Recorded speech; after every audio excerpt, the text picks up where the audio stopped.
मायावती ने लोकसभा चुनाव और विधानसभा चुनाव को ध्यान में रखकर एक बड़ा ऐलान किया था कि वे किसी भी पार्टी के साथ गठबंधन नहीं करेंगी। लेकिन इस बीच छत्तीसगढ़ विधानसभा चुनाव को ध्यान में रखते हुए सोमवार को बहुजन समाज पार्टी और गोंडावान गणतंत्र पार्टी के साथ गठबंधन हुआ।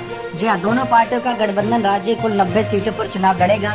राज्य के चुनाव में भी मायावती घोषणा कायम रहेगी और वो ना तो एनडीए गठबंधन के साथ है और न ही इंडिया गठबंधन के साथ हाथ मिलाएंगी। ये बात साफ है और मायावती ने एक इशारा ये भी दिया था कि जो दल ना ही एनडीए में है और ना ही इंडिया में है, उन पार्टियों के साथ मायावती की बसपा साथ जा सकती है।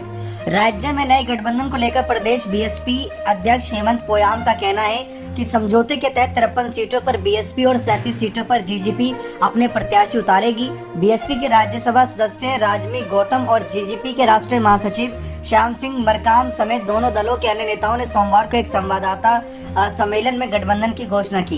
एक तरफ मायावती की पार्टी के साथ कांग्रेस पार्टी इसी कोशिश में है कि किसी तरीके से गठबंधन हो जाए ताकि लोकसभा चुनाव के साथ साथ विधानसभा चुनाव में भी इसका प्रभाव पड़ता नजर आए, लेकिन ऐसा होता नजर नहीं आया है। लेकिन सीधे सीधे कांग्रेस पार्टी के वोट बैंक में सेंध लगाने के लिए मायावती की बसपा का ये बड़ा कदम बताया जा रहा है। जी, आप सभी को जानकारी दे दें कि छत्तीसगढ़ में कांग्रेस की सरकार बखूबी चल रही है, लेकिन कांग्रेस सरकार रिपीट करने की ओर देख रही है और दूसरी तरफ कांग्रेस के वोट बैंक में बड़ी सेंधमारी करने के लिए मायावती की पार्टी का यह गठबंधन बहुत ज्यादा नुकसान देने वाला है कांग्रेस पार्टी को। भाजपा और कांग्रेस की इस लड़ाई में बसपा का ये ऐलान काफी कुछ नए फलसफे ला सकता है।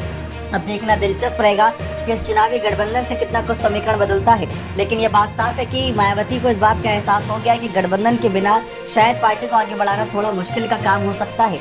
इसीलिए इस भले ही पार्टी के साथ गठबंधन किया हो क्षेत्रीय पार्टी के साथ, लेकिन ये एक बड़ा इशारा है कि उन पार्टियों के साथ गठबंधन किया जा सकता है जो ना तो अभी तक एनडीए में है ना ही इंडिया में।